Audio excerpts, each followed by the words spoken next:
knows, we are recording this session for our own internal purposes, kind of for note taking. This will not be shared out. So please don't let this recording hold you back from anything that you have to say today or any conversation that you want to have. I think you all know me, you all know the lab team, and the way that we would love to, approach all of this work is making sure that open and honest conversation is what helps us to move forward in this space. So I'm going to go ahead actually and share my screen so that if you are not directly in the deck, you can see what I'm speaking of. But definitely encourage you all to be directly in the deck because it'll help us with our conversation today. And just also, I have to say, I have had the unique pleasure of working with most folks who are on this call today, but specifically our designers in residence over the past, we calculated 11 months, so since last June.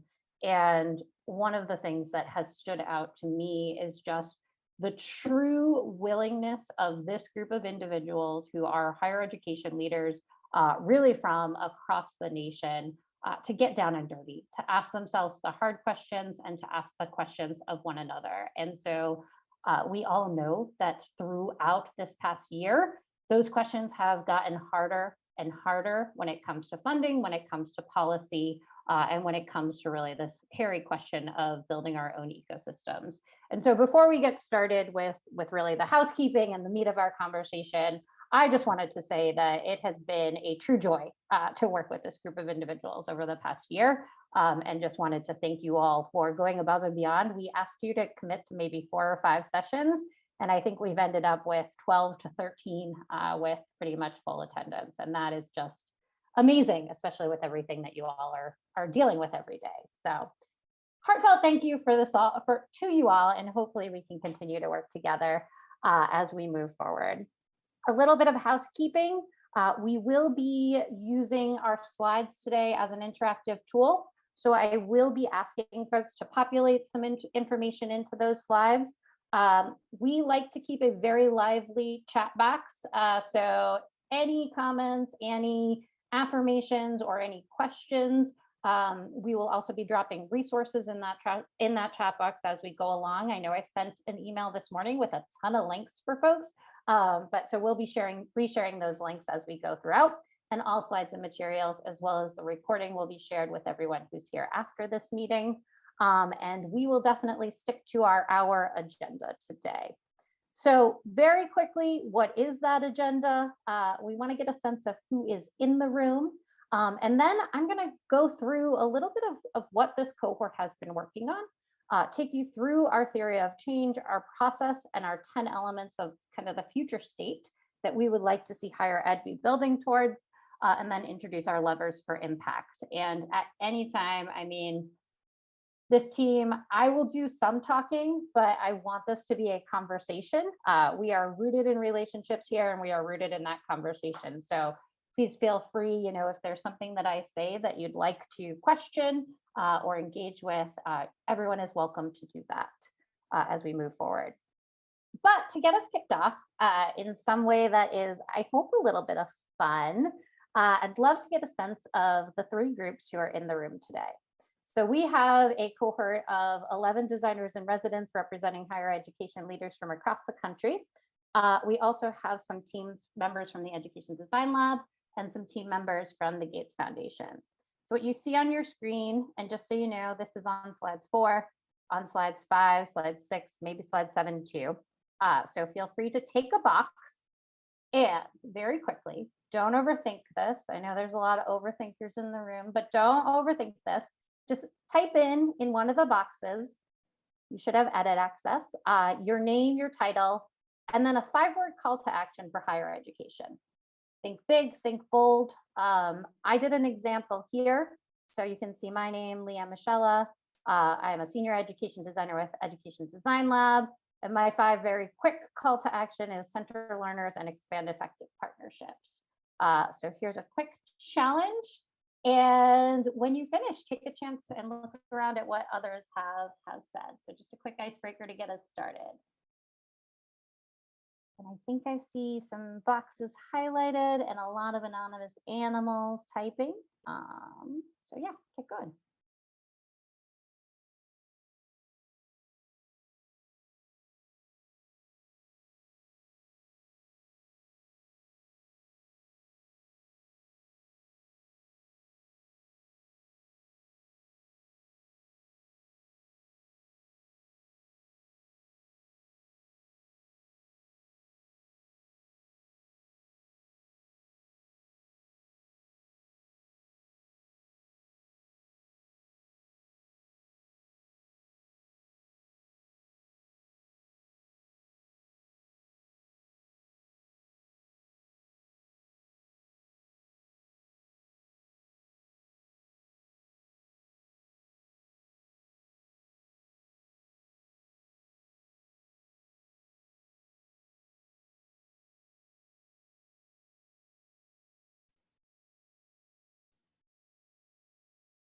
For folks who just arrived, welcome, Leah. Love to see another Leah in the room. And I think Nicole, which is ironically my middle name, so Leah and Nicole just arrived. But I did just drop the link to the slide deck that we are working off of, and we're just doing a quick bit of introductions on slide either 4, 5, or 6 really quickly. So great, thank you.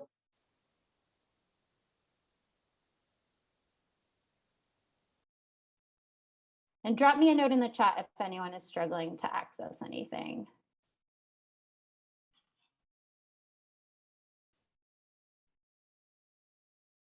And Chanel, welcome. Thank you for being here while you are traveling and on the road, but we'll get you for the meat of the conversation. So if you've finished your introduction, look around and see what other folks have said.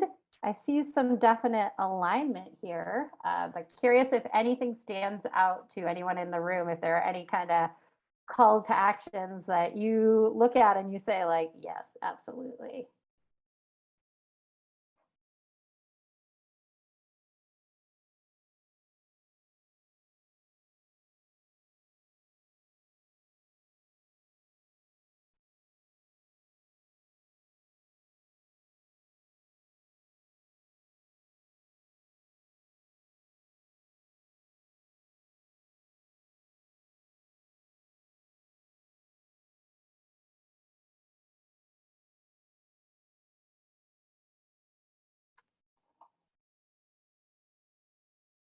I'm seeing a lot of energy in these calls to actions about real world ready students, new majority learners. Loving this.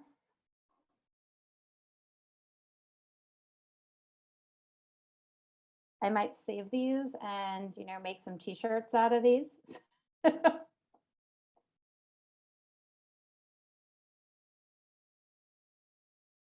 A Vanilla Ice lyric exciting? Ice Ice Baby? Don, what are you seeing that I am not?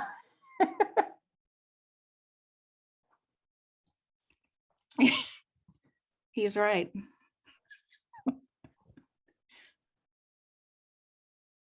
All right, friends.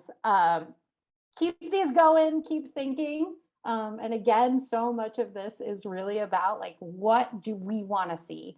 The Designers in Residence program is not just about admiring a problem, but it is about that action piece. And I just wanted to introduce really quickly about the secret sauce of who these folks are in this room. The individuals as part of Designers in Residence were selected in a very competitive process, but represent 2-year institutions, 4-year institutions, HBCU leadership, public, private, online, urban, suburban, rural. And one of the things that I think is so unique about this work specifically is that we have come together to really think about what is that future state and what are the 3 levers that are going to get there. I find so often that it is, you know, you find a community college leader having a conversation with a community college leader and leaving out or sometimes even complaining about the 4-year institutions. And one of the things that we've been able to do with this group and this cohort specifically is bring together all of those diverse voices. And sometimes, it was an easy conversation, and sometimes it was a challenging conversation, but it all centered around regional ecosystems alignment. What is regional ecosystems alignment, and what is the role of higher education in that space? We rooted ourselves in this theory of change. We believe that it is imperative, and I use that word very strongly, but that our higher education institutions and leaders innovate and adapt to more effectively partner across regional ecosystems. Our approach was that, we're testing this assumption. Can we bring together diverse leaders in human-centered design process to develop a sort of national platform, the national voice, and a set of actionable tools? And so that's really the work that we have been doing. You're probably thinking, if you haven't been part of this, like, well, what does that look like? That sounds fun, but what does that look like in reality? This is a slide that I had shared in our last session a couple of weeks ago, but we did have 7 full cohort sessions that we focused primarily on driving relationships in a community of practice, thinking about the importance of these leaders who are in the room being able to leverage and question and push one another. We did a lot of kind of thinking about who's in our ecosystems, what our regions actually are, not really bounded by geographies, thinking about how might we need to rethink regional work, who we want in our ecosystem. And I will name, philanthropy and federal government came up, global employers came up in that. And then really, what is that future state that we want to work towards? So we had these sort of design sessions, which were using Miro and questioning one another. And then we also did what we called our tool times. So dating myself, I'm thinking of good old home improvement, but covering design elements. And so what do we take for human-centered design? Journey mapping sessions. We used the problems with problems framework that is rooted by equity meets design to help us really think about, like, what is the problem that we're trying to solve, and who is the person that we're trying to solve for. And then we met a lot with whiteboard advisors to support us in really elevating our thought leadership and our voice in that space. So as a result, which I did share this morning, we are in prototype phase, right? So we have a written framework, and then we've developed these 2 sort of actionable tools. One being the ecosystem self-assessment, which was driven by the need for us to say, like, okay, well, where are we at? It's nice to say where we want to be, but it's also really important for us to recognize where we are right now in order to identify where we could be going. And then a cool, I think pretty cool, at least clickable tool to help us as leaders, so leaders in this cohort, but then leaders across all of higher education, to get connected in terms of what they might be needing to do. And very quickly, I just wanted to share for folks who, haven't been in the room, I mentioned the importance of asking the hard questions. So what's on the screen now is just a quick example of what that's looked like for us. So in each column, you see 2 big areas. So the first 2 are really focused on systems change and what that looks like at the institutional level. And the second is on kind of like, what do short-term credentials or micro credentials look like in our spaces? And I share this because we recognize that everyone as part of this cohort is making really challenging decisions every single day. And sometimes that has to be a quick decision. And this sort of thinking has helped us as a team to say, like, well, where are we at, and why do we think the way that we do? The other sort of catalyst that got us to this future state is, one, having these hard questions, having these conversations, but then second is, like, who's in our ecosystem? So each of our designers and residents spent some time looking at their own ecosystems with their role, kind of who they're at, who are their core defined partnerships, and then all the way through to who are your aspirational partnerships. And what stood out as a lesson learned for all of us in this space was like, okay, this is really great, but these relationships change. It depends on the human being that's part of this relationship. It depends on the contract. And what really stood out and where we landed is that it's essential for our partnerships to move from this sort of transactional, what's in it for me? What is my contract that I have signed on to that I need to do?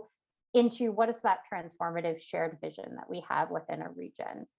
And I won't go through this. We're going to have a chance in a second to look through how we have established this future state for higher education's leadership and ecosystems. But on the left, what you see are 10 sort of statements that ring true across all of our ecosystem mapping.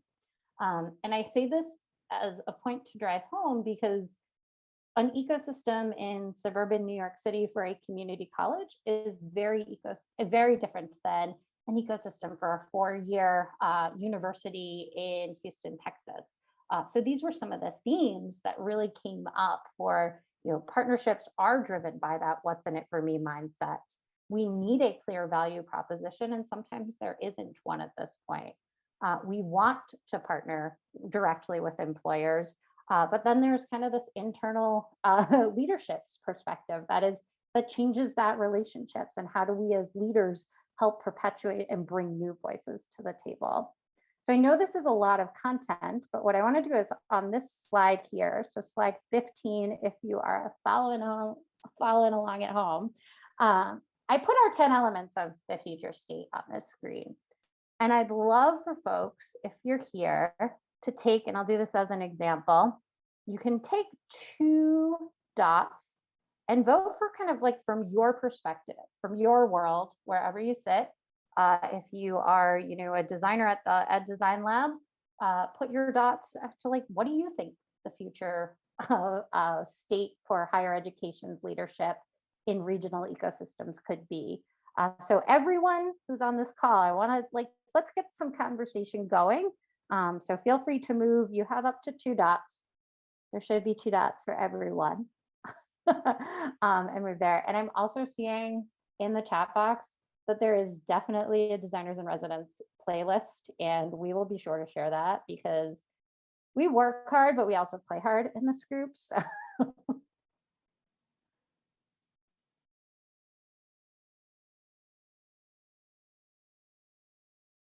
cool. I'm seeing some dots moving.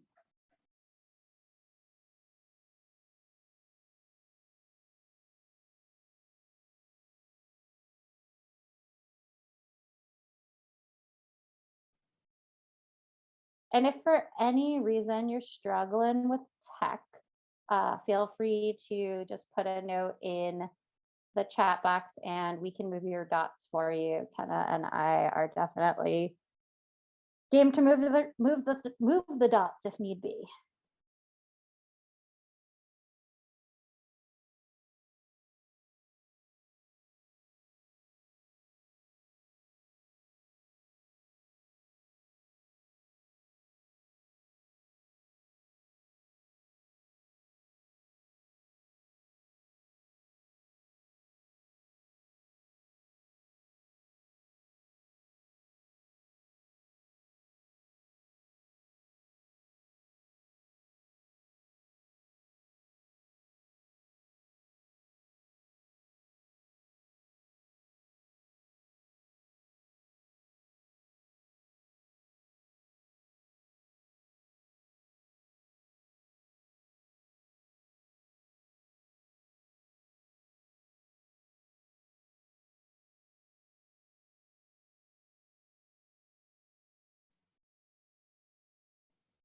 All right, give me some sort of indication if you feel that you have successfully voted.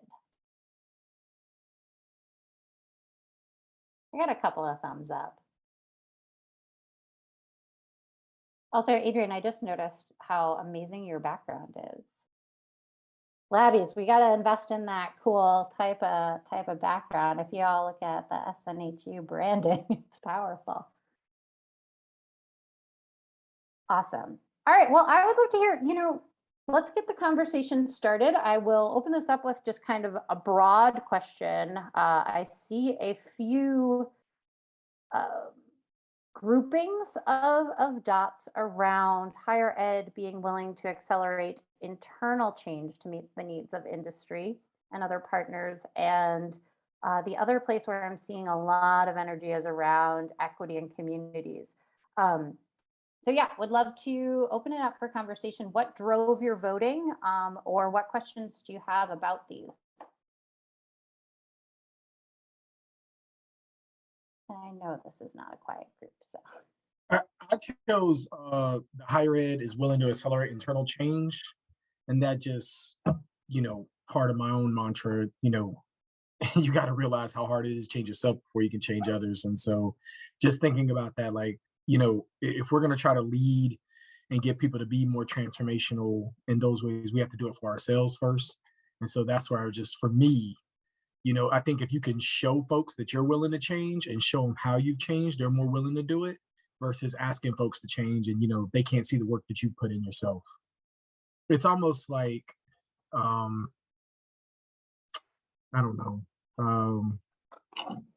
I can't think of an example right now. I had one, but then it went away. So, all right, that's it for me. I chose the same one, and I chose it from the perspective of I think the pandemic showed higher ed that it could make internal changes and do it quickly. But I still think we have the value proposition of why, what do we need to change to? And again, I think at the higher levels in higher ed, we get it. But when you get deep into the organization where some of the change actually has to happen, the faculty level where we really need them to pivot and adjust, we're not doing a good job of getting it down into the organization. So again, that change is on multiple levels. And like Hiro said, we got to do it internally before we can go externally. I too picked that one, but the other one that I picked was the ecosystem share and understanding of equity and engaged communities as co-creators. What we know is that buy-in doesn't work because buy-in basically suggests, I got a point of view and now I need you to come along to my point of view. We've got to get to the place where we put everything on the table and that we grow as individuals within the ecosystem from an institutional perspective, but how we then together understand the complexities and to begin to strategize. All of us have lots of tactics. We don't actually have a lot of strategies that are cohesive and collaborative and work. So I think it's very important for us to think of our partner as a co-creator and that we then are open enough as institutions to have emotional intelligence and recognize we're not the holder of every good idea. I echo what President Bastian mentioned as well. And my comment is that this is one of those elements that exists, is very explicit about the equity paradigm and from which we see all of this work. And the second part of this is that it also speaks explicitly to the student or the learner being at the center of this ecosystem and not we as institutions. I chose the same one that many here chose, the accelerating internal change, because that's oftentimes the limiting factor. But in a way, to carry out all of these innovations, we need to challenge orthodoxies, and that includes the orthodoxies within our own organizations. But differently, I chose the ecosystems informed policy because oftentimes policy is the other limiting factor.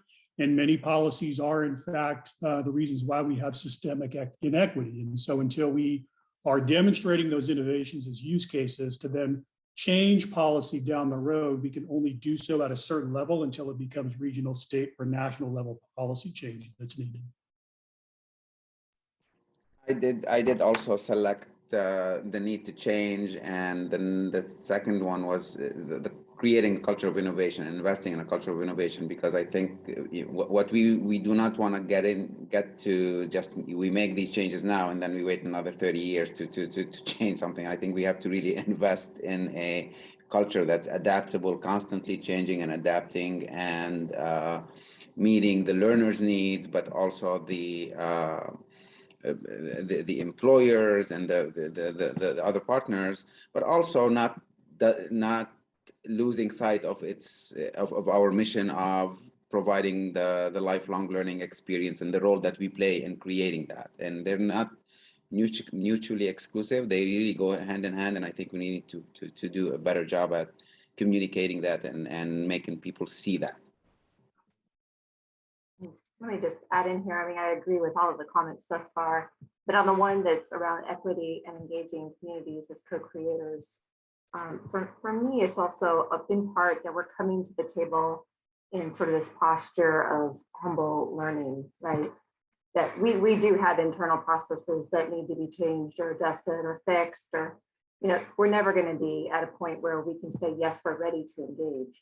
You know, just having that willingness to kind of get in there, get messy. I think that's a driving factor for innovation and to inform the aha moments that might change policy.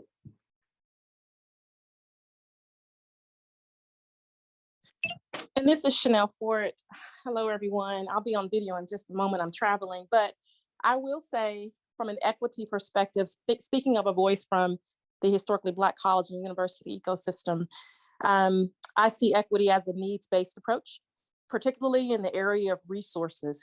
You know, we have so many amazing ideas about how we can change infrastructure and think collaboratively and you know, lead statewide, citywide initiatives from the, you know, the core of the institution, but it takes the resources to really make that happen. And so where you are in an ecosystem where you're resource limited, it does create challenges to, you know, implement these great opportunities. So from an equity perspective, I think of the needs-based approach and how to increase pipelines for alternate funding opportunities so that grand initiatives as what we are speaking can fully be implemented and engaged and benefit at the end of the day, the students' academic success. If I can echo what Chanel said, I think I put my other dot in the funding is long-term and awarded for outcomes and share metrics. Just because I've been doing a lot of reading about the impact of funding versus it's almost like the chicken and the egg, where it's like, do you create the policy and then provide the funding, or do you have the funding and then build your policy around that? And so I've been struggling with that a little bit because it's like, you know, like funding without policy, is that sustainable and things of that. But one thing that I did read that really has been sitting with me lately is that it said that commitment without currency is counterfeit. And so just thinking about, you know, making a commitment to try to do these things or whatever like that, but not providing the funding behind it, we're not going to get too far. So it's just, you know, I think those things have to be done in sequence. Well, not even sequence, but I think they have to be done simultaneously to make sure that, you know, we're not just saying like, oh, this is what we're going to do, and then we don't provide the funding for it, because then it doesn't go anywhere. So just, and I think even, you know, with Dr. Adrian, he put in there, you know, incentivizing collaboration. So yeah, even with that, like, how do we fund and how do we entice folks that need that to be a part of this? Not everybody does, but there are some folks that you know, they respond to rewards and consequences, and maybe those rewards are enough to get them going, and then, you know, hopefully it becomes altruistic in a sense. But just throwing it out there.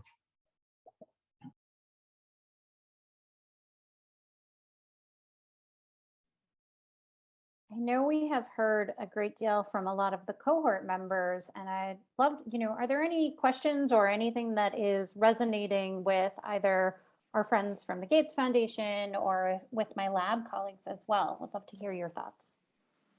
Does this work in the real world?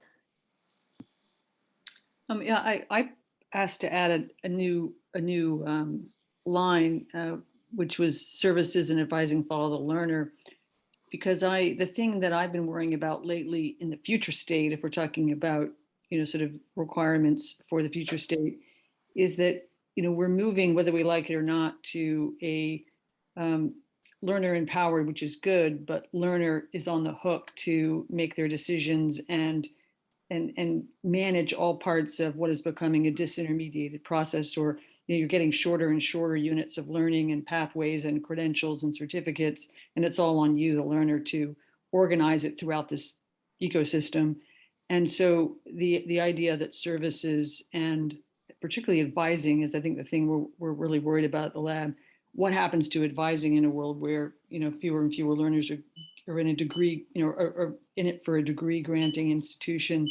What happens, and what is higher ed's responsibility in this ecosystem to manage the, you know, the needs of learners who are not autodidacts or not managing, you know, their own opportunity journey through a series of, you know, a sea of a million credentials that are suddenly these great opportunities for them, but actually in which they could be drowning for not knowing what to do with them or making bad choices.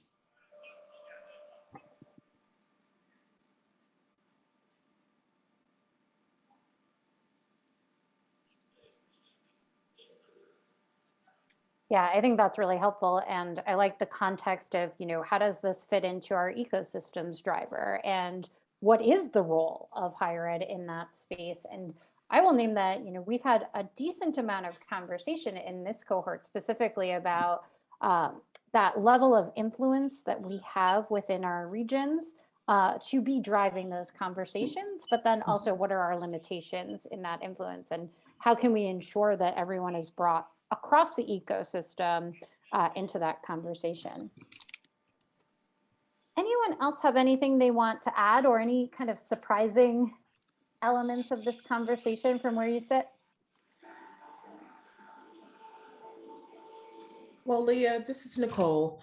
I was a little surprised that no dots ended up in the box. Institutions identify as a catalyst for regional economic opportunity. I remember that as being one of the elements that sort of framed even our initial engagement in the space in terms of how to strengthen the role of institutions and leaders as catalysts for regional economic opportunity. And so I was surprised that no dots got there. Now my dots didn't get there either. And so I was trying to think as we were talking, like, why aren't any dots in that box? And I kind of thought that in terms of the future state, the places where the dots were really aggregated were things that I think we see as real opportunities and needs for change. But also, I think the thing is figuring out and leveraging where the dots are is how does that support the institutional role in that regard. But I would say, one of the surprise things was, hey, no dots ended up in that box, not even mine. And so, what are the implications of that in terms of, kind of how we see these other things and connecting to post-secondary institutions.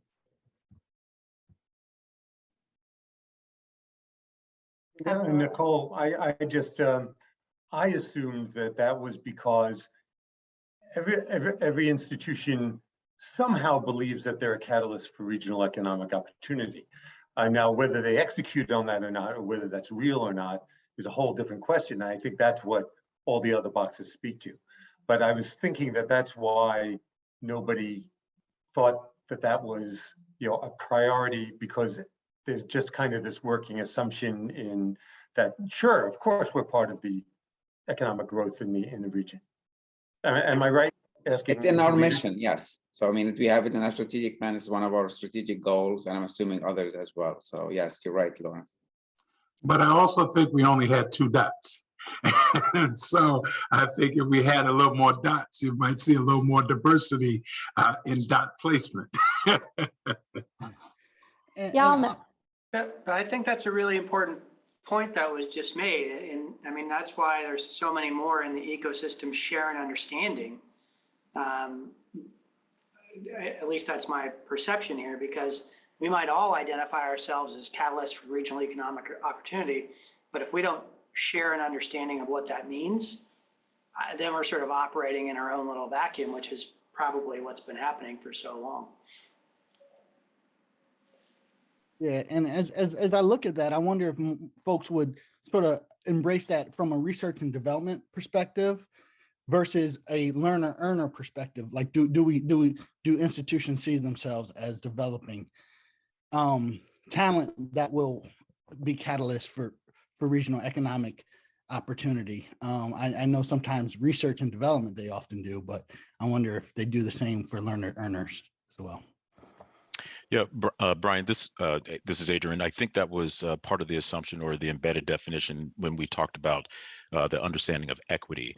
And again, putting the learner at the center is that understanding what those unique needs are, what they are and what they will be, sort of thinking not just current state, but future state.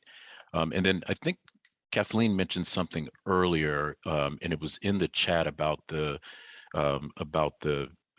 sort of the value chain of learning and connecting within that ecosystem, so that there really truly is value, and that when you think of it from a future proofing perspective with that equity lens, then it again going back to the learner at the center, then that's where you create that. This is a fantastic conversation, but in my role as benevolent facilitator, I am going to move us on, but kind of to summarize where these future states came from, and a few folks have said this is what we believe is possible as a cohort. So this isn't a far off aspirational world that we think that, somewhere in a dream world we can get to. And the other thing, and I think Dr. Bastian said this as well, is this is not mutually exclusive. There is a dot for all of these, and so many of these are overlapping. And so we have the dots just to encourage conversation, but by no means is this something that, each institution is only focusing on one of these as a role, which is a great segue to transitioning us into a quick introduction, and I'm going to ask Kenna to also drop a couple of links into the chat of the 2 tools that we are putting forth. These are not finalized, but they are in pretty great prototype mode that we have chatted about as a group. But the tool 1 is a self-assessment and conversation starter. The user of this tool is somebody who does want to align their ecosystems and to start to think differently from a higher education perspective or even another stakeholder. And within this tool, we have taken these 10 elements of the future state and defined them a little bit more, and also provided a facilitator's guide for individuals to use if they are interested in getting their stakeholders together to first look at, where are we at? Acknowledging where we're at and acknowledging that that perspective may be different for a faculty member than it is for a dean, than it is for the president, than it is for our faith-based organizations, than it is for our workforce boards. So this is designed to be a start of a conversation that is looking at all of these parts of the future states, the elements, and then enabling us as a group to start the conversation and recognize where we're at. And Kenna mentioned in the chat that there is, as part of this tool, a workbook that goes along with it. And we would love, this hasn't been used in the real world. But one of the things that we're looking forward to is testing this, is taking this out and having folks understand, does this work? Can we start the conversations with this self-assessment? And this was driven by, we had put forth what are all the things that we could do? And I'm looking at, I think it was Benita who said we don't even know where we're at. And so we need the starting point to say, where are we? So that was the driver behind this tool. We are very excited about it. And then the second is an interactive tool. The user of this is geared towards higher education leaders. And the goal behind this is that, yes, we have this conceptual framework of this is the future state that we believe is possible. But how do we make that actionable? Everyone looks at these and says, yes, Leah, that's great. What's next? What do I do with it?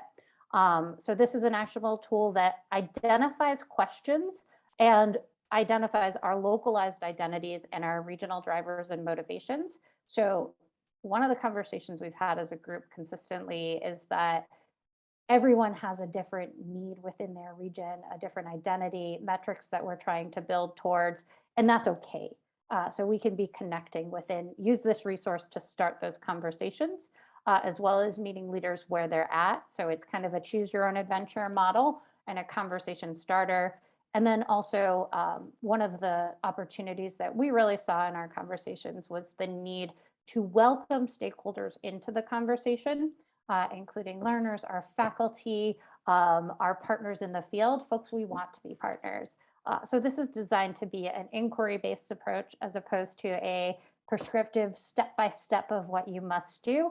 And that was really a wonderful conversation with this team at the table that guided what is the difference between saying step-by-step versus here's an opportunity and here are the questions that you'd want to ask. So I did, or Kenna did just drop a link to this tool. What it does, what you'll see when you're in it, is it highlights our 3 levers of change, prioritize building an internal infrastructure that is resilient to change, So we had kind of mentioned this. First, you got to get your internal parts of the house, and this includes staffing, it includes our data, it includes our funding. So that's the first lever. The second lever that we have identified is our institutional influence. So how do we as higher ed, and what is our responsibility to recognize we do have resources, we do have a recognition within our community, and what are the limitations of that influence that we do have? So within the tool, as you go through, there are some questions about power and privilege associated with influence.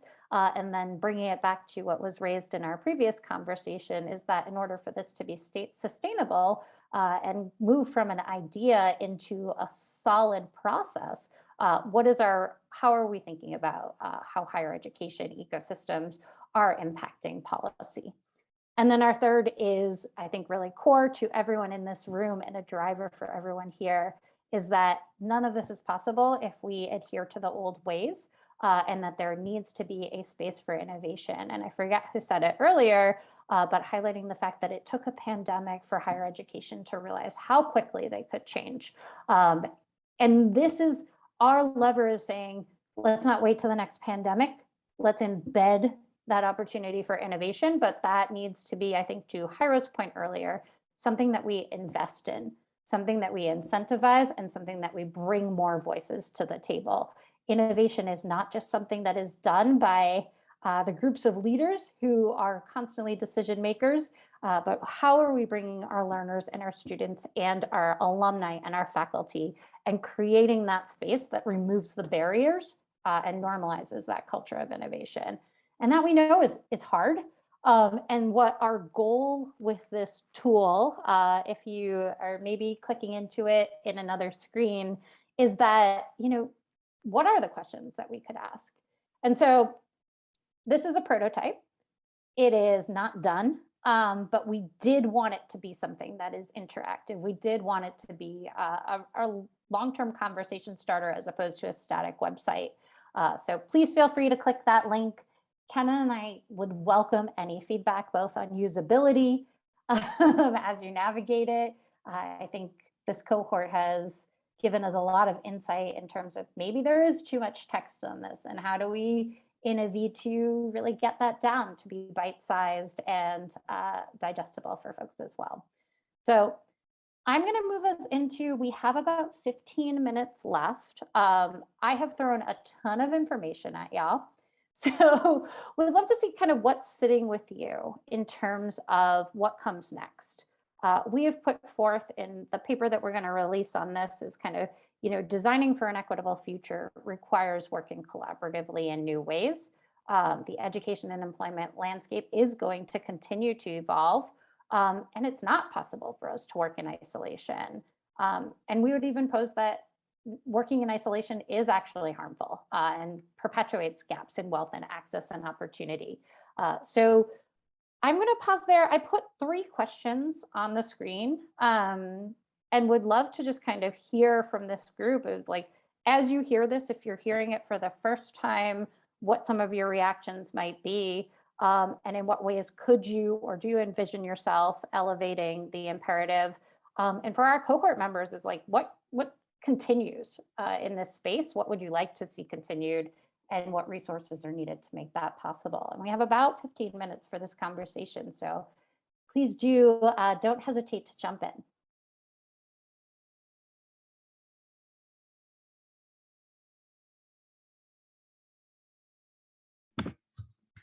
This is Chanel.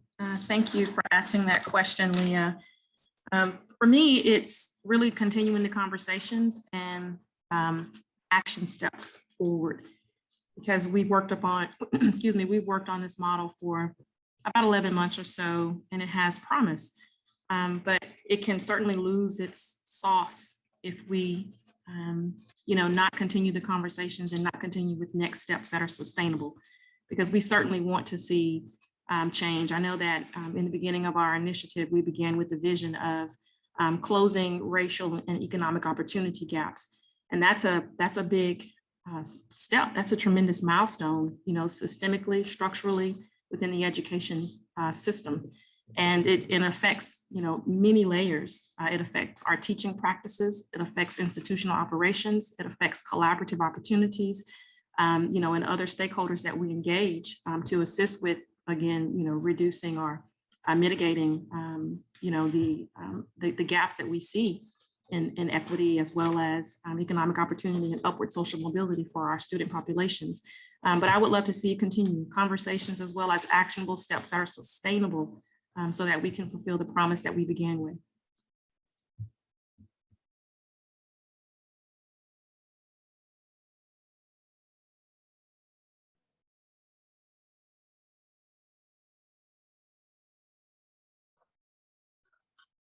Well, let me put it this way. It's great to have a house, but you need furniture.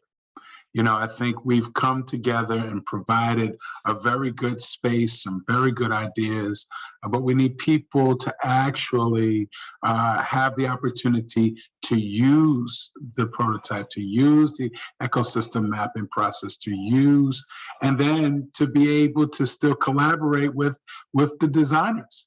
So that we can share, well, what did we mean by this or that, or, so that, whether this is sort of done in our context as the sort of first group of folks to put it into action, or that we become collaborators for others that want to do that. But it is very, very important for us not to just have a physical sort of outcome. It's got to be practical and actionable. We got to live in. We got the house. We got to live in it, and that means we're going to need the resources to do just that. I agree with you, Michael. I've been, ever since we were looking at the tool, I was thinking about how can this be used? What is an example of this? And in our region, our leaders of our community have just approached us to try to figure out how we can entice, solicit, bring more families to the region. And I was thinking, if I could bring all of our regional partners into a room and we can kind of walk through this tool, what would that lead to? Because it requires everybody to self-reflect on their role, their challenges, their concerns, and bring it all together. So that's what I'm thinking about, is like, how can we use this? What kind of scenarios would this work well in? And that's the one I'm thinking about right now. I'm actually very excited about that. I shared that with Leah. Three of us already met. Rose and Nicole and I have met a couple of times to look at how can we, inspired by this work, how can we apply it to and collaborate potentially on a national level to share some of the work that we're doing around pathways and around competency-based programming. And that's gonna continue, I hope.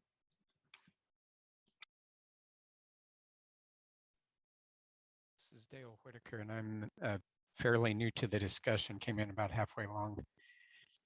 But what I'm wondering is, what is the commitment of the employer, especially when it's an employer pay type employer, like a Starbucks, Amazon, Walmart, Chipotle? What's their role in the ecosystem, and what's their role in a commitment to creating jobs and equitable access to those jobs? And I ask that because I've been in this role as a university person, and it can't be a one-way talent production street.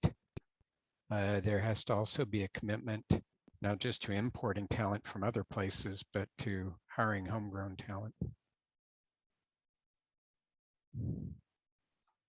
This is Ian. I'll chime in briefly. Dale, my role is Vice President of Workforce Development Strategic Partnerships for PIMA, which is in Metro Tucson. We have many of those large business and industry partners, but one thing that, especially lately with respect to the labor market, is that yes, it's a labor market, which means there are supply and demand issues, but this is part of the supply chain where the supply has a choice in the matter. And the more that we can end up, the more that we can inform our business and industry partners about how learners, working adults, and particularly those who are not engaged in the labor market, why are they making the choices that they're making? And how are those factors represented within this ecosystem? And instead of viewing this as a linear supply chain, how do we really view this as a human-centered ecosystem and bring forth the power that each of the entities within the ecosystem has to meet the needs of learners in this day and time? we're seeing mixed results. There are some business and industry partners who are in it for a time until that immediate need is met. And then they're in it, then there are others who are in it for the long game. One of the things I think that's crucial, at least for a community the size of metropolitan Tucson, and is that even with some of the larger business and industry partners present and the largeness of that presence, the vast majority of the jobs are still there, are still being created and provided by small and medium-sized businesses, and they are of equal or sometimes greater importance to that ecosystem. And so it's a matter of working with those aggregators better, like our chambers of commerce, who really meet the needs of those small and medium-sized business partners and bringing them into the conversation. And at least in metropolitan Tucson, what we've seen in bearing that out is that oftentimes it's the small and medium-sized business owner that has brought the more partnership-driven approaches to the table than it is larger business and industry, because large business and industry can aggregate easier, and small and medium-sized business oftentimes has to be more creative.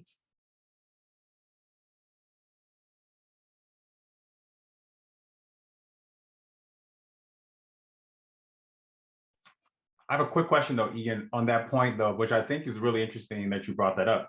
It's just also about like, and I'm curious from the group's perspective, how does that work in a space where if all institutions are purporting in your region saying they're doing the same thing? And like, has that come up in the conversation about like, you know, if I'm like, because in many situations, institutions overlap when it comes to their service area. And so I'm just curious, like, is that part of the conversation about like the regional collaborative experience of like, all my institutional partners can come in. And even if you take some students from my enrollment, you can have them because I will benefit as well. Like, is that part of the conversation or has that come up? I'm just curious from everybody's perspective. It actually has come up, and in fact, one of the things that you'll see in the guide is a piece on roles and capacities.